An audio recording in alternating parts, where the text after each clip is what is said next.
Yeah, but it doesn't matter. Awesome. All right, let's do this, boys. So we've got the man, the myth, the legend here today, Mr. Tommy Christy. How you doing, brother? Big team. Best day ever. Best day ever. Yes. I love it. So I'm excited. Exception. I'm excited for this. Tommy's one of those guys that I would say had the most direct impact on my real estate career outside of my wife and my parents. So I'm appreciative of that, first of all, brother, before we get going. But you did send me a little bio here to kind of set the stage. Yeah, I mean, Tommy's the real deal. Yeah, way to be an influencer. I love it.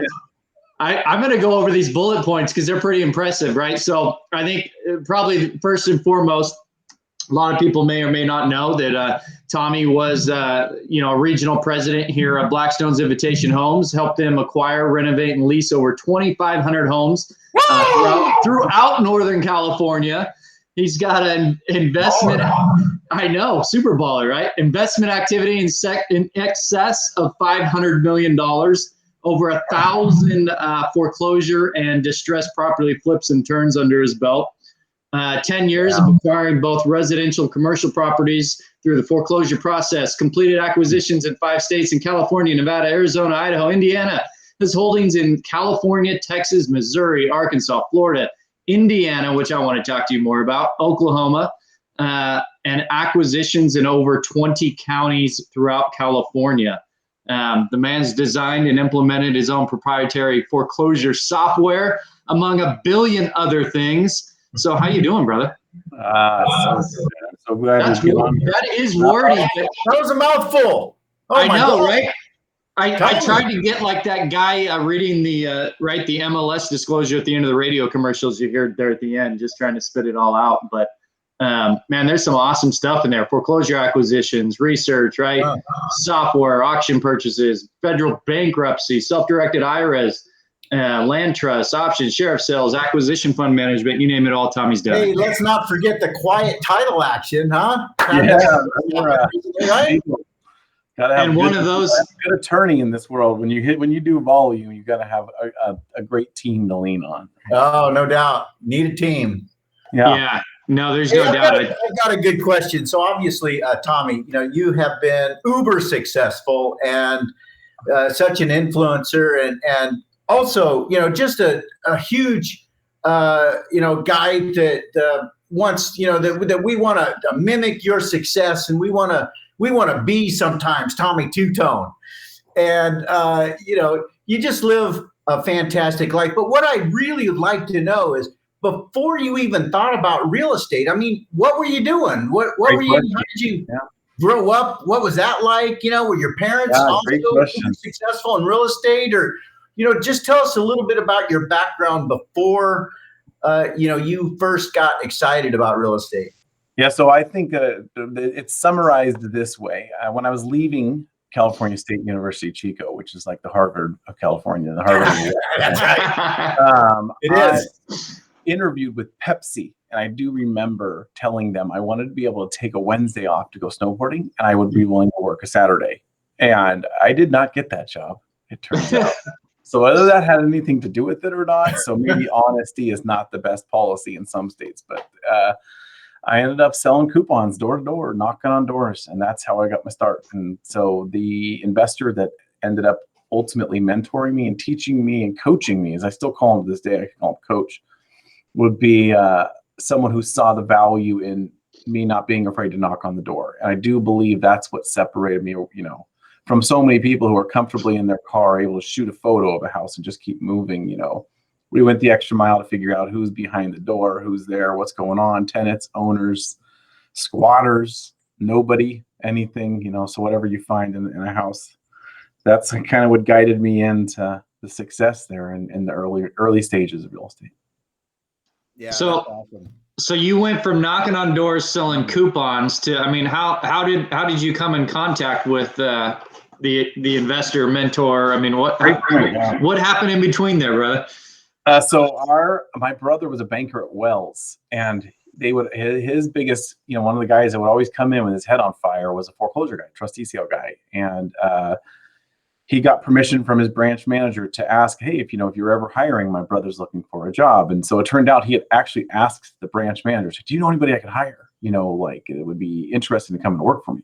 It was like this little God path of, us crossing paths right there. And, I got on, and you get in with somebody who flips a house, you learn how to flip a house. Well, he was doing volume, and he had this, market timed cycle of buy, stabilize, hold, everything. And so I learned on his side just terms, that ultimately how to do a deal with dirty title and subject twos and anything it would take to get a deal done. And, how fast the money flew, when you are really doing volume. So it was a great place to start. I didn't know at the time, I felt like I was invincible. So in 2005, I left to do my own thing. I didn't know anything. I knew how to buy houses. It sounds like you had a great mentor, and that is fantastic that you had someone who was leading the path, blazing the trail, and you could sort of follow behind, pick up the breadcrumbs, all these pieces of knowledge, not only looking at how he did his marketing or his buying strategies, but how he's putting deals together, and just all those pieces that he already had in place. You could start picking up the knowledge, building your own knowledge base in order to propel you into doing your thing and having the confidence, right, to break off and be a solo guy. And that's amazing. Yeah, it was great. And I'll tell you, I think that to fast forward 18-ish years or however long it's been, ultimately to get to that level, a lot of people have to succeed around you. And I didn't realize it at the time, but the only reason he kept me around was because he got the great, he had a great thing going. We were just making great deals with the market was roaring, and as you step out thinking, how can all these people help me, start my own thing?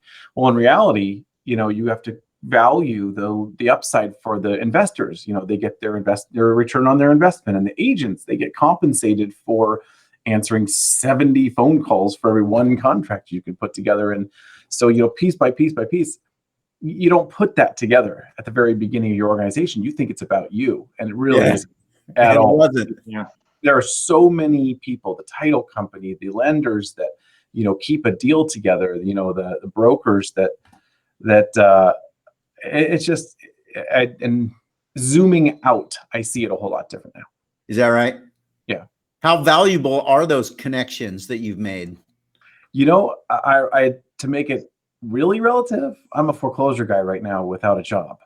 There aren't foreclosures, so I have had, we wrote up a deal today here, made an offer on an REO in Rockland, and we got smoked. But had I not had an agent who knew exactly what I do for a living, they never would have brought me that deal.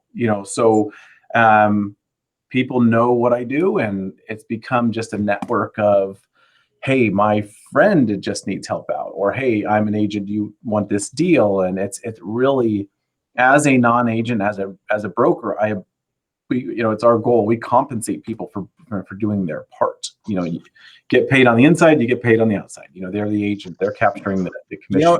It reminds me of this old saying. It's like, it's who do you know?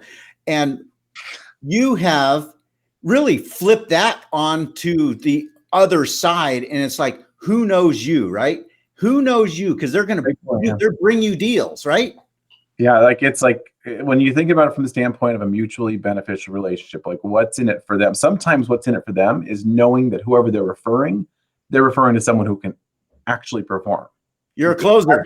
About what you're doing. You know that. It's not about how much money one person or another can make, or how much money someone can save by including you or other. It's more along the lines of, you don't recommend people to even stay at someone else's Airbnb. Sometimes you're like, I don't know. So when it comes down to referrals and other, it's who, do people accurately know what you do for a living and trust you, it sounds like. Can you be trusted? Are you worth referring? Yeah. Very relative.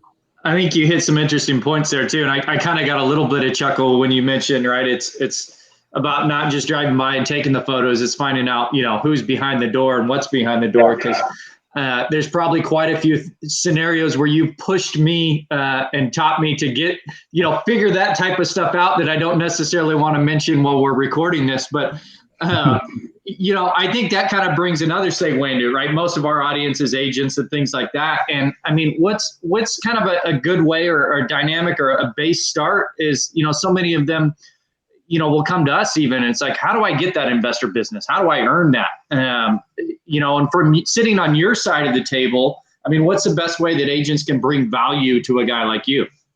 Right. Great question. The number one thing is understanding that you got to pick up the phone. I'm actually looking, from my standpoint, I'm looking for someone right now that I see operating, they move the comma one further over. For some people, they really want to become a millionaire or I'm looking for somebody that in the same manner that I would want to be able to reach out to somebody. I'm going to reach out to some people who I know are uber successful and just say, what was it? Was it your key hires? And, when did you know, or what were the market signs and what were the timing? And so for people who are just getting started in real estate, there's not this secret sauce. It's really, segregated, I guess. It's like the Bay Area market does not operate. What do you mean by that? The Bay Area market doesn't operate the same way that, say, the Sacramento market does. Then you can do deals in the Central Valley, and there's appreciating markets right now. And then there's areas where the world's being driven specifically by jobs, where the economics are 90% of the value of the home is in the dirt. If you got 1,000 square foot house for $1,000 a foot.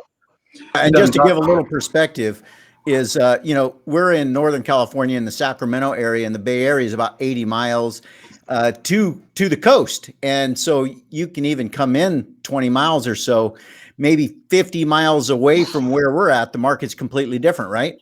It really is. And, and I think for people that refer out or, that know they're not a specialty, if you get a client in Santa Cruz, it's highly likely you're going to refer it to somebody on EXP World that you guys recommend in Santa Cruz. You're not a member of that MLS.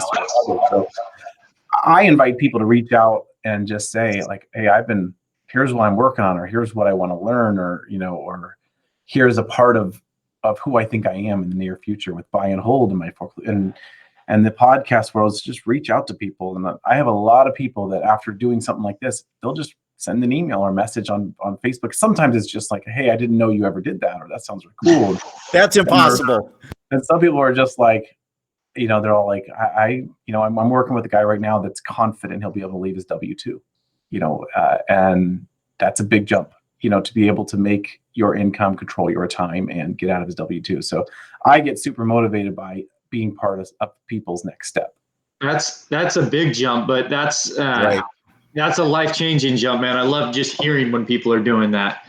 So it's kind of interesting, right? Because you touched on some ideas of how our market can be so different than the Bay Area market, and how it really can be hyper local and how it operates. And we see this just massive assault of technology on real estate right now. And do you think that the fact that some of these markets are so different and kind of operate independently of each other, so to speak, do you think that that's going to slow some of that down, or are we just standing in the way of a freight train? It is what it is. Better way of saying it. It's not necessarily a good thing, or it's not necessarily a bad thing. I see it as it's a data-driven world now. There are people who are introverts that can send letters all day long and never have to talk to anybody and send offers, and you could hone your marketing game in and get a deal. I mean, and there are agents who are sending out farms and then people will call and they get used to seeing your photo and they don't know you. You didn't have to talk to them or build a relationship with them, but the marketing and other built that, was able to bridge whatever you were trying to fill there, and I just see the data, the change in the game as being such a positive. But utilizing the data correctly, right, can just make you more efficient even. Yep. Can help you go snowboarding on Wednesdays. That's cool. So, what are you doing right now? You mentioned, right, you're a foreclosure guy that's out of work. I mean, what's kind of your focus going forward, right? Because on your side of the fence, it's a little more difficult to get deals right now. with how crazy things are going. So what's a guy like you focus on? So I have started buying out of state.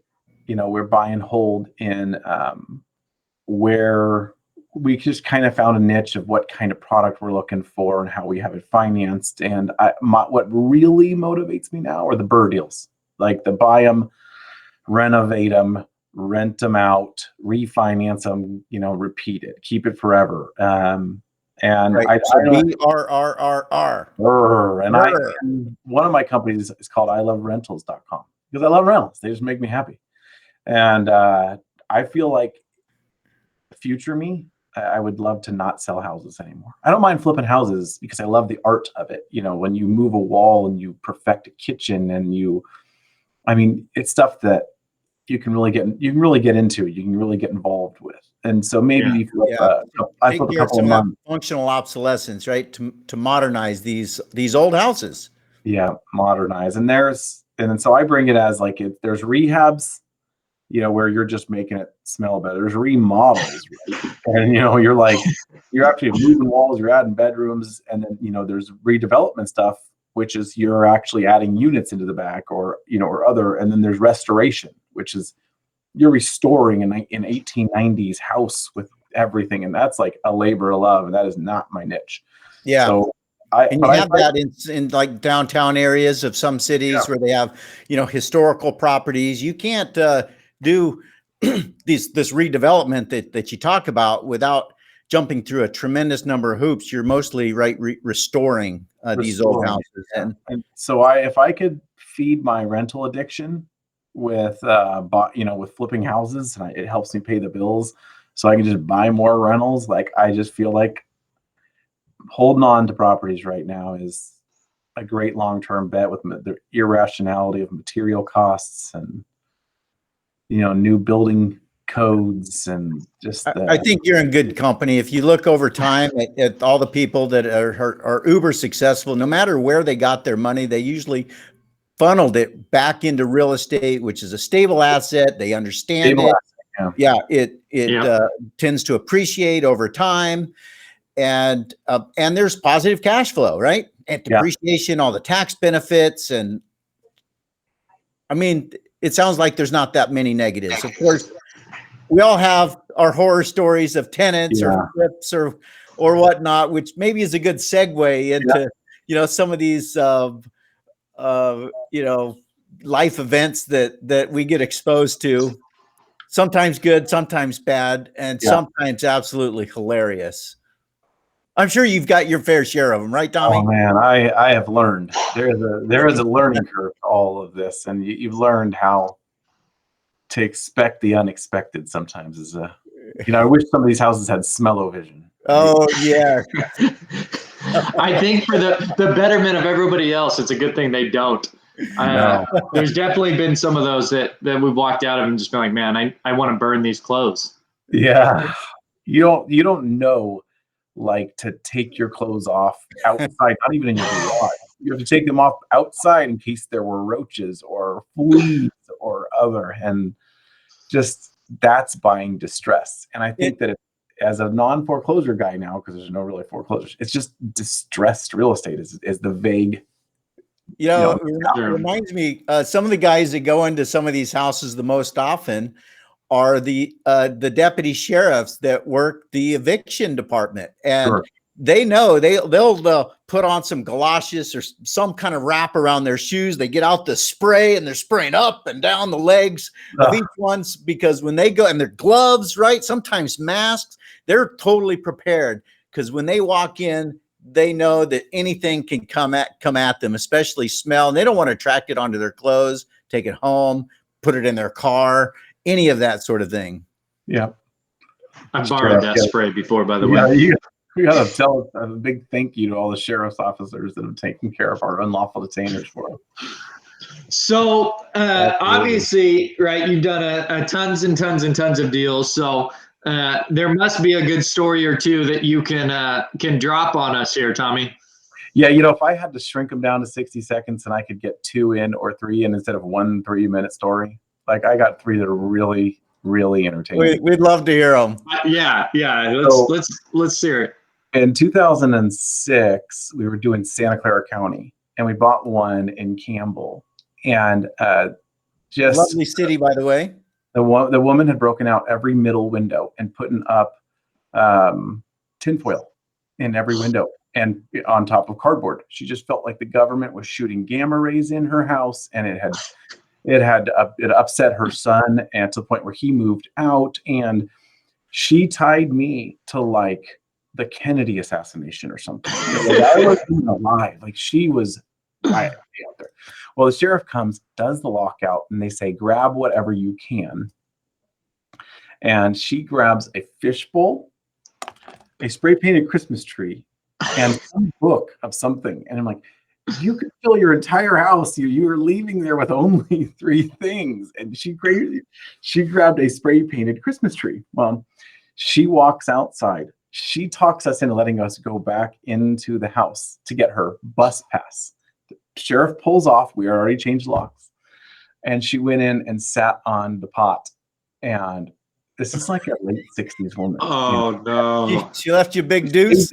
And we couldn't talk her off of the pot. And like 90 minutes later, the sheriff said, call the police. The police say, call the sheriff. The sheriff comes back out, and they had to pull this woman off of the pot, pull her pants up, and then escort her out of the house.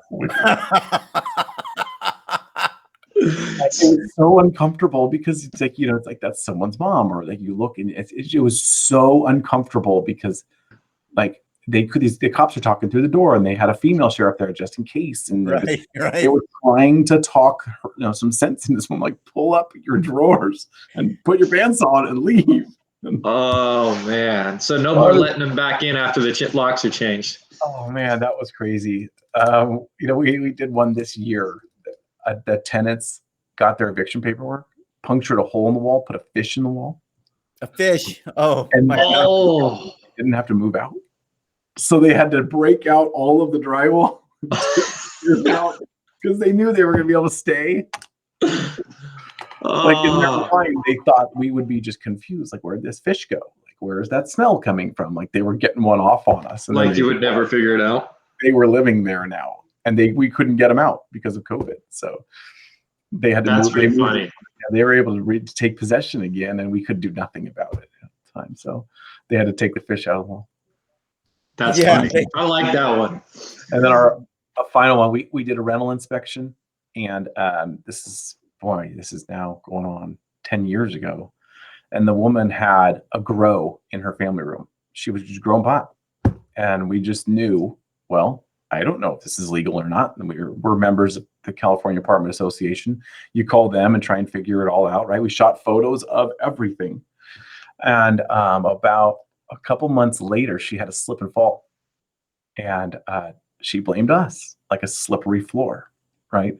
Well, she didn't tell her attorney everything or have the photos. So once we got into discovery, it turns out she had taken the hose off the under part of the toilet and was using the water from the toilet hose to water her pot plants.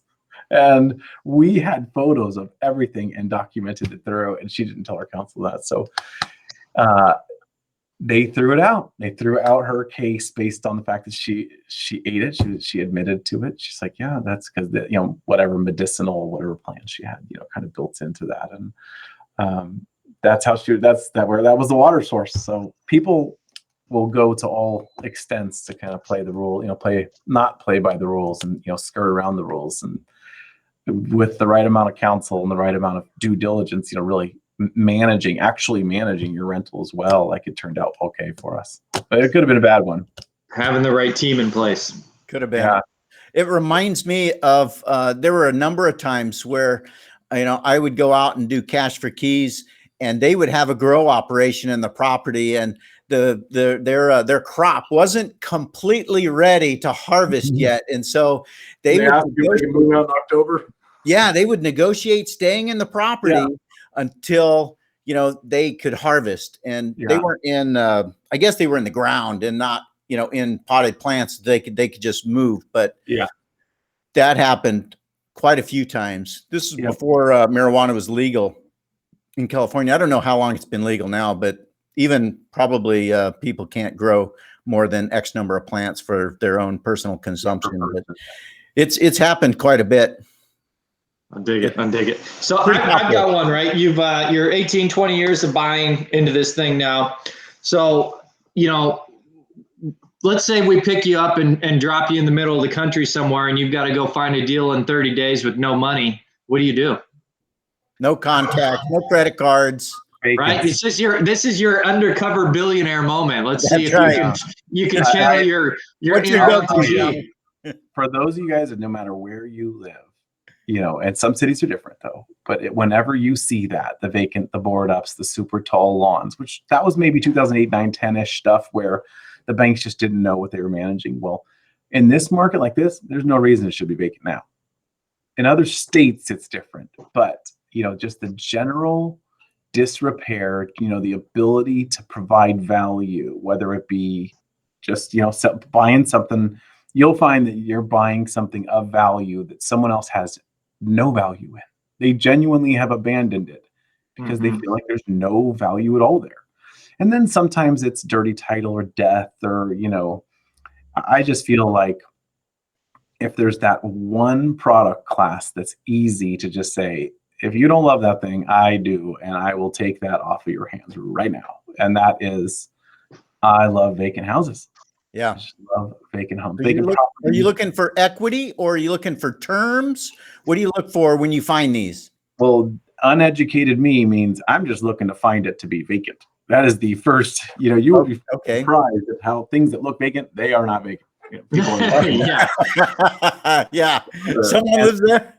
The real value on those is, terms and, equity buyouts. Cause you can get, investment loans. If you're a reasonable adult on paper, you can get an investment loan with very little to no money out of pocket. I mean, there are houses we found recently where we talked to the neighbors and they're like, oh yeah, it's been vacant for 5 years. And we're talking a normal house in a totally normal neighborhood. And they pay for landscaping every month. Just confusing. And you just go out of your way to get into some of the basic internet searches to find people. And that's I just love vacant houses. And there's a little fact, which makes it completely, the city of like Jackson, Mississippi, they own like 17,000 vacant houses just because there's remember, it's not ghetto or anything, it's poverty. Like these houses, the jobs, loss of jobs in communities or other have made it to the point where there's just so much aging infrastructure, aging inventory. And that's a lot of houses. There's no upside to managing certain stuff like that. Whereas here, you got a vacant, you got 1,000 options on how you can make that deal, or you can call someone who can help you make it, or you can get a wholesale fee for trading it to, the lead to someone, or hire an agent and getting it, or if you are the agent, just getting the listing. That's a dual threat right there is, hey, my client will make you an offer. And if you hate it, I'll put it on the market for you right now. Like it's a dual threat. And I love that. We always, even though Tommy, you're probably one of the few guys that I know that are really successful in real estate and is not licensed. Are you licensed or no? Nope. You're not licensed. And you've never had a real estate license, right? Oh, I got it in 04 and 05, but the civil code didn't allow for purchasing directly from homeowners if you're licensed. And there was a bunch of other bonding issues. So I just let it lapse. I had to pass when I was employed. Gotcha. And I find that most of the people that are successful as investors are also licensed, and normally they're brokers. Yeah. But so you don't need to have a license, but it is a dual threat. If you have a license, you can monetize that lead in some way. You can buy the property if it's an equity deal. You can put it together for terms or whatever. You can buy it for your own consumption, or you can list it and help another investor buy it. Or if the property doesn't need a lot of work, maybe even sell it to the end user, someone who's getting conventional financing or institutional financing, right? I imagine there's a benefit to people who do it.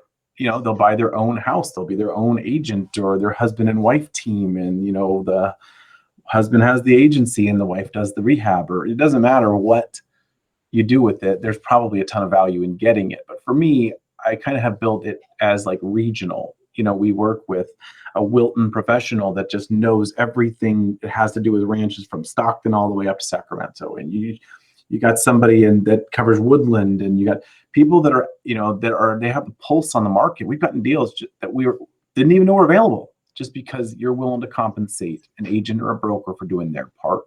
You make them a partner. Yeah, you make them. Yeah, exactly. And they're adequately compensated for putting something together. And you just got to make it worth everyone's time. So I love it. I love it. So how do people get a hold of you, man? Simple is just Tommy@ilovehouses.com. Just because I love houses, and that's my email. You love houses. Tommy loves houses. I do. Tommy@ilovehouses.com. Tommy@ilovehouses.com. Shoot me an email. I don't care if it's through LinkedIn. You link up when we have any common. Man, LinkedIn is great, for connecting with more people. And LinkedIn, maybe Facebook. Can they find you on Facebook? Yeah, I imagine. So I haven't, gone into growing, say, Instagram or Facebook or other from that standpoint, but I'll put that on the list of things I got to do for this century. Right. I got somebody you can look at for that. But I think more importantly here, guys, if you've got a deal, right, send it over to Doug, myself, Tommy, and there's a good chance that we can help you take it down. Yeah, and I really like to look at every lead, every deal that comes through. When people will call through and say, "Hey, I got one for you," then they have one for me. Some people will call through and say, "Hey, I got one I'm working on," and then you have to figure out how can I help them make their deal or maximize this lead. And in some cases, a terms deal or something weird or dirty title or other, they get a fee or they want to be partners into it. Like every single deal is completely and totally separate, and independent. And I try and add value wherever I can to whoever it is, because there are a ton of people who know real estate so well, years and years and years as an agent, but they've never done their own flip or they've never bought their own rental.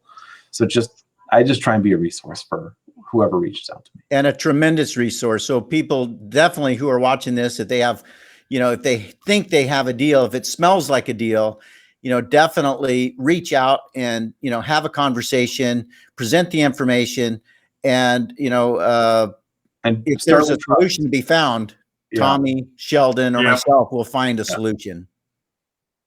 They can trust. I'm not going to go to the seller and be like, "Hey, so this guy called me about the deal." That's the big part. It's, who can they trust in trying to figure out how do they maximize that lead? How do they maximize that deal? Yeah. Yeah. You provide a lot of service to others. And I think that has created a tremendous amount of trustworthiness that you've earned from just everyone who's been in contact with you. And, it's hard earned, and that trust goes a long, long way. And that's why I think people from time and time again will consistently go back to you, because one, they know you can close, and two, they know that you will have their best interest in mind. And if it's possible, close that deal and make money off of it, then, you'll be there every step of the way. Yeah. That's off to you for that. Not everyone is willing to do that or is able to do that for some reason. They've got like just profit first. Their greed gets in the way of, doing the right thing. But, you've always done the right thing, and that's what you're about. And that's why people love you. I appreciate that, brother. It shows. Yep. Awesome. Well, boys, I appreciate the time, and then let's go find some more ugly houses to buy. Oh man, let's load them up. Roll them up. All right. I appreciate it, Tommy. All right, take care, guys. All right, take care.